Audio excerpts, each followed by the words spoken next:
Import your reference and resize it to fit the canvas. Create new layer. Choose big brush and start making your lines. If you use Procreate, you can turn on the drawing guide and choose 2D grid. Size it to make 3x4 grid. And then draw your lines. Remember, don't draw too many lines.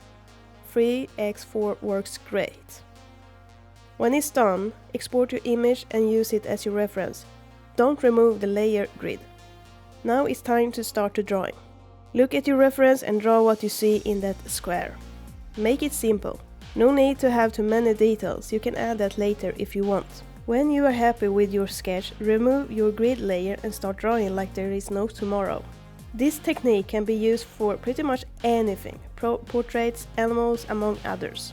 It's a great way to start really observe what you see on your reference image and put it down on your own paper. And yes, you can do this traditional as well. Comment, like and share. Happy drawing!